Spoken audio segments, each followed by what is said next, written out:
Pretend I have a drone controller in my hand. This is a reenactment of the scenario. I see a beautiful sunset. Ooh, I'm gonna do drone. So I walk outside, I place the drone down on the ground, I turn it on, I then get ready to fly.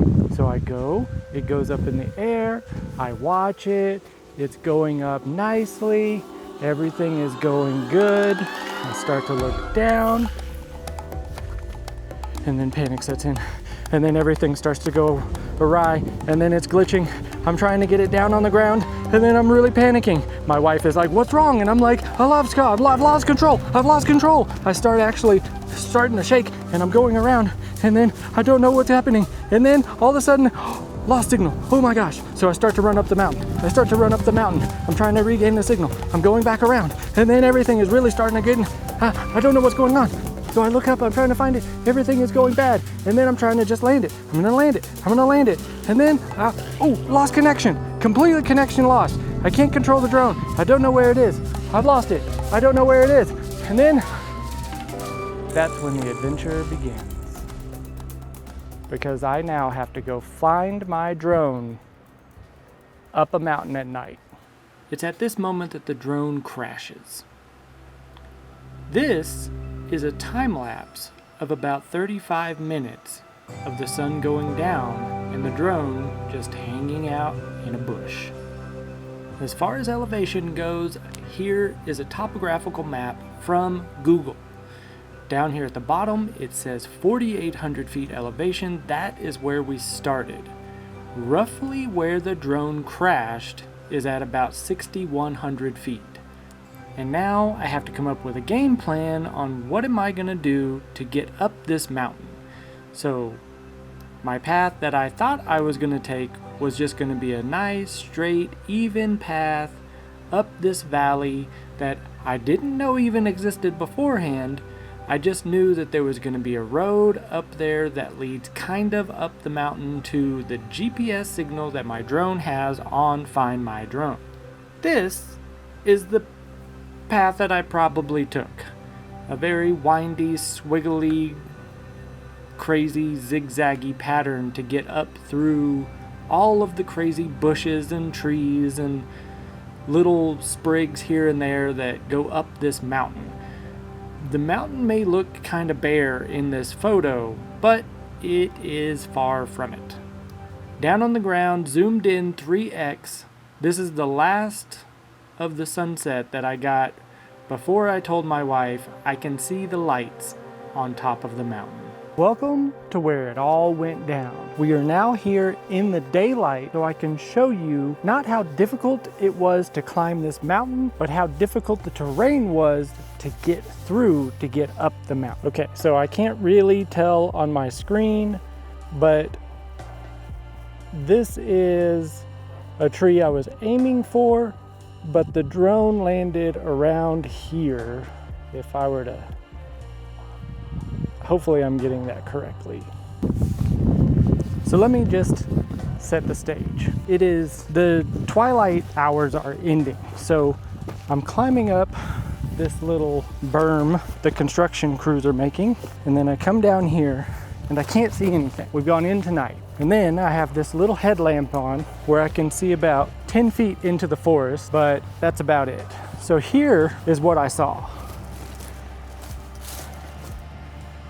Just as far as the eye could see, brush that has little walk paths through it, but the hard part is when you can't find a place to walk through it, you then have to just go through it. And we're at an elevation that I'm not used to. So I am already out of breath just going this far. And it's 1,500 feet up a mountain you can't even see the top of. So the funny thing is, if I were to do this climb during the daytime, there's easier walk paths. I could have just come through here and like gone this way. But when it's nighttime and you can't see walk paths and you can't see anything, I thought things like this were the best option. You know, come through here and get through the trees like this to come through and squeeze through things and then go under trees like this and try and find the best way possible because I didn't know any better. I couldn't find any paths going up. And then clear as day, there's paths over there I could have taken. It gets worse. Midway up, there's no paths and it's bigger trees. And there's parts where it gets steeper and there's parts where it gets worse as far as everything goes. So this is actually the easy part of this journey. The harder part was further up, and I'll try and show you that. Okay, so we are looking at the mountain right now, and I'm gonna do my best to show you. So there's like levels. So this is the tree layer, and then in the middle of that, there's another layer, and then above that, there's another layer, but let me show you. All right, so these, not very hard to get through. Going up though, this layer that doesn't look like there's much there, all the way up to the top, is more like these. So it's like lower bushes that are very difficult to get through. And so let me show you most of the time what I was going through.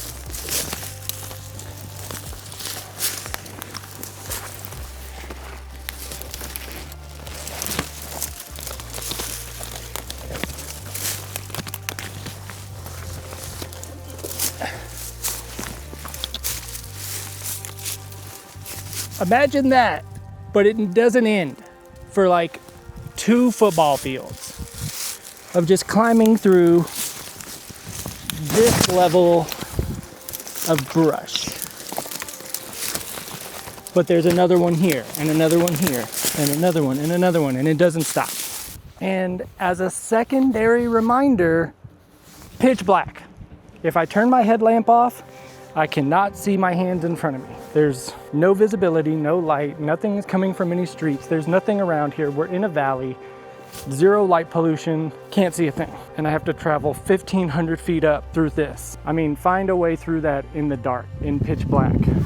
Now, as I go down this mountain, I will explain why I did it at night. Purely because I wanted the blinking lights to be able to guide me. If the drone dies, I'm stuck with just a GPS signal hoping to find it. Also, if you've ever flown, you know that if you've lost something, they have the Find My Drone app, and you can press the little button and it blinks and does the sound to alert you where it is. So you have both visual and audio. But whenever it went down, it was at like 60%. And you know drones don't last too long. So by the time I got to where I was, the fact that it was still going was amazing to me. Now I know if it's not flying, it doesn't use as much energy, it goes into low energy mode, all the things. But to me, that was the biggest surprise. Probably midway up, I had to call my wife and have her come stand at the bottom of the mountain and look up because you could see the blinking light. She could see my headset. Remember, pitch black darkness, so anything light-wise stands out like a sore thumb.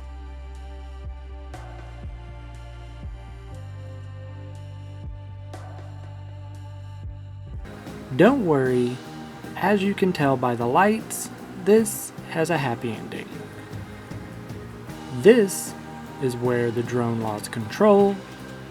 It is flying up and up and up away. The wind has it. I have 0 control over the drone right now. It glitches because it's trying to figure out what it's doing. And then this is about where it starts to raise up from the wind gust. And I'm trying to lower it back down. About here is where I lost signal. And you know the rest of the story. Don't worry, I got home safe. The drone only had 1 propeller that was broken, and I got everything fixed right away. Here's a picture of me with my drone. I hope you enjoyed this adventure that I have just gone on. Have a great rest of the day.